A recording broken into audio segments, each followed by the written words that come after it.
Hello friends, स्वागत है आप सभी का अपने यूट्यूब चैनल फ्यूचर बोर्ड में। तो दोस्तों, आज के इस वीडियो में मैं बताने वाला हूँ क्लास 12th बायोलॉजी का काफ़ी इंपॉर्टेंट क्वेश्चन जो हर साल बोर्ड एग्जाम में पूछे जाते हैं।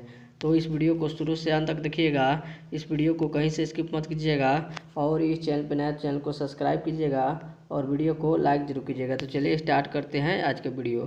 तो दोस्तों, यहाँ पर आपका पहला नंबर प्रश्न है, स्तनपायी जीवों में भ्रूण की एलेंटोइज किसमें सहायता करती है? बताइए कमेंट करके, किसमें सहायता करती है? तो याद रखिएगा, पोषण में सहायता करती है। यहाँ पे आपका डी ऑप्शन राइट आंसर होगा। चलिए अगले नंबर प्रश्न को चलते हैं।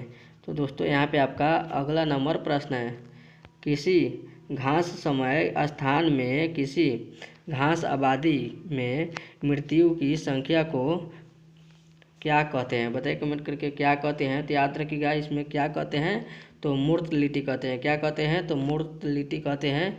यहाँ पे आपका बी ऑप्शन राइट आंसर होगा। आगे चलते हैं अगले नंबर प्रश्न को। तो दोस्तों, यहाँ पे आपका अगला नंबर प्रश्न है, न्यूक्लिक अम्ल पॉलीमर है। आपका क्वेश्चन है न्यूक्लिक अम्ल पॉलीमर है, तो याद रखिएगा इसका आंसर क्या होगा तो न्यूक्लिक एयोटाइड का होगा। किसका होगा तो न्यूक्लिक एयोटाइड का होगा। यहाँ पे आपका ये ऑप्शन राइट आंसर होगा। चलिए अगले नंबर प्रश्न को चलते हैं। तो दोस्तों, यहाँ पे आपका अगला नंबर प्रश्न है, मनुष्य में पाए जाने वाले अवशेषी अंग है। आपका क्वेश्चन है मनुष्य में पाए जाने वाले अवशेषी अंग है, तो बताइए क्या है? तो याद रखिएगा, इनमें से सभी है। यहाँ पे आपका कर्ण पेशिया होगा, उदर पेशिया होगा, खोपड़ी पेशिया होगा, इसीलिए यहाँ पे आपका डी ऑप्शन राइट आंसर होगा, इनमें से सभी। आगे चलते हैं अगले नंबर प्रश्न को। तो दोस्तों, यहाँ पे आपका अगला नंबर प्रश्न है, द ओरिजिन ऑफ स्पीसीज पुस्तक किसने लिखी है? बताइए कमेंट करके, किसने लिखी है? तो याद रखिएगा किसने लिखी है तो यहाँ पे आपका चार्ल्स डार्विन ने लिखी है। किसने लिखी है तो चार्ल्स डार्विन ने लिखी है। यहाँ पे आपका ए ऑप्शन राइट आंसर होगा। चलिए अगले नंबर प्रश्न को चलते हैं। तो दोस्तों, यहाँ पे आपका अगला नंबर प्रश्न है, जीवन की रासायनिक उत्पत्ति का सिद्धांत किसके द्वारा बतलाया गया है? आपका क्वेश्चन है, जीवन की रासायनिक उत्पत्ति का सिद्धांत किसके द्वारा बतलाया गया है? बताइए कमेंट करके, किसके द्वारा बतलाया गया है? तो याद रखिएगा, ओपरीन एवं हेल्डेन के द्वारा बतलाया गया है। किसके द्वारा बतलाया गया है तो ओपरीन एवं हेल्डेन के द्वारा बतलाया गया है। यहाँ पे आपका बी ऑप्शन राइट आंसर होगा। चलिए अगले नंबर प्रश्न को चलते हैं। तो दोस्तों, यहाँ पे आपका अगला नंबर प्रश्न है, ग्रीन मफलर। आपका क्वेश्चन है, ग्रीन मफलर किस प्रकार के प्रदूषण के निदान हेतु प्रयुक्त होता है? बताइए कमेंट करके, निदान हेतु प्रयुक्त होता है तो किसके द्वारा होता है तो ध्वनि के द्वारा होता है। किसके द्वारा होता है तो ध्वनि के द्वारा होता है। यहाँ पे आपका डी ऑप्शन राइट आंसर होगा। आगे चलते हैं अगले नंबर प्रश्न को। तो दोस्तों, यहाँ पे आपका अगला नंबर प्रश्न है, संक्रमित पेयजल से फैलने वाला रोग इनमें से कौन है? बताइए कमेंट करके, इनमें से कौन है फैलने वाला रोग? याद रखिएगा, इनमें से कौन है तो यहाँ पे आपका मियादी बुखार का टाइफाइड है। क्या है तो मियादी बुखार या टाइफाइड है। यहाँ पे आपका बी ऑप्शन राइट आंसर होगा।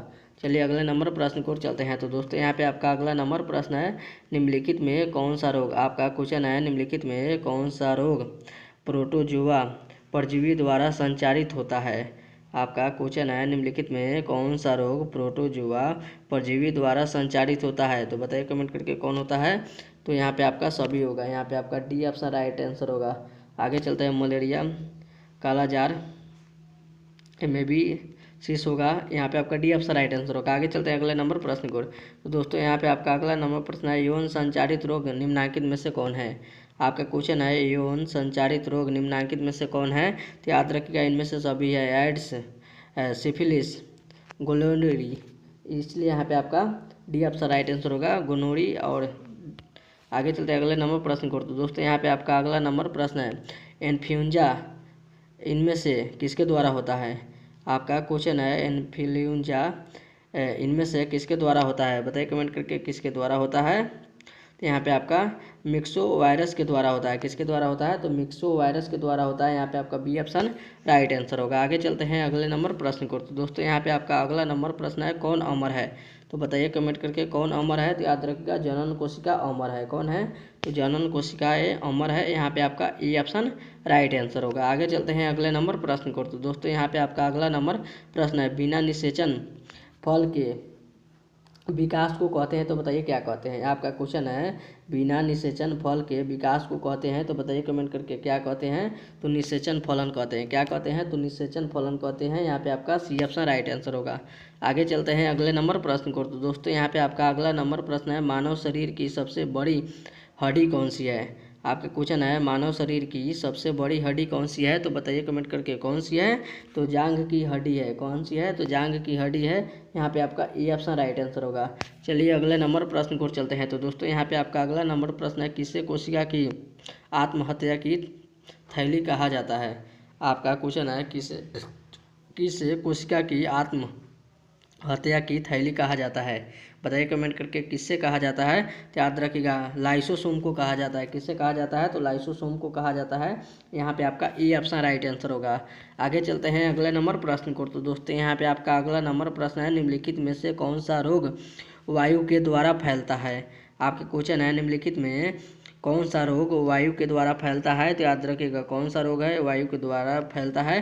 तो याद रखिएगा प्लेग है। यहाँ पे आपका प्लेग, यहाँ पे आपका रोग है जो वायु के द्वारा फैलता है। आगे चलते हैं अगले नंबर प्रश्न को। तो दोस्तों यहाँ पे आपका अगला नंबर प्रश्न है, मानव हृदय में कक्षों की संख्या होती है। तो बताइए कितने होती है? तो याद रखिएगा कितने होती है? तो 4 होती है। यहाँ पे आपका सी ऑप्शन राइट आंसर होगा। आगे चलते हैं अगले नंबर प्रश्न को। तो दोस्तों यहाँ पे आपका अगला नंबर प्रश्न है, श्वेत रक्त कणिकाओं का मुख्य कार्य क्या है? आपका क्वेश्चन है, श्वेत रक्त कणिकाओं का मुख्य कार्य क्या है? बताइए कमेंट करके क्या है? तो याद रखिएगा रोग प्रतिरोधक क्षमता को बढ़ाना। क्या है? तो रोग प्रतिरोधक क्षमता को बढ़ाना है। यहाँ पे आपका बी ऑप्शन राइट आंसर होगा। आगे चलते हैं अगले नंबर प्रश्न को। तो दोस्तों यहाँ पे आपका अगला नंबर प्रश्न है, क्लोरोफिल में कौन सी धातु उपस्थित होती है? आपका क्वेश्चन है, क्लोरोफिल में कौन सी धातु उपस्थित होती है? तो याद रखिएगा कौन सी धातु उपस्थित होती है? तो मैग्नीशियम। कौन सी धातु होती है? तो मैग्नीशियम यहाँ पे उपस्थित होती है। चलिए अगले नंबर प्रश्न को चलते हैं। तो दोस्तों यहाँ पे आपका अगला नंबर प्रश्न है, शैवाल की कोशिका भित्ति बनी होती है। आपका क्वेश्चन है, शैवाल की कोशिका भित्ति बनी होती है। याद रखिएगा बनी होती है तो क्या होती है? यहाँ पे आपका सेल्फ्यूलोज की होगी। क्या होगी? तो सेल्फ्यूलोज की होगी। यहाँ पे आपका बी ऑप्शन राइट आंसर होगा। और ये था आपका वीडियो का लास्ट क्वेश्चन। तो उम्मीद करते हैं वीडियो आप सभी को बहुत ही अच्छा लगा होगा। तो इस वीडियो में जाते जाते इस वीडियो को जरूर एक लाइक कर दीजिएगा और चैनल पर नया तो चैनल को सब्सक्राइब जरूर कीजिएगा। तब तक मिलता है अगले वीडियो में। तब तक bye bye, thank you for watching. मिलते हैं अगले वीडियो में।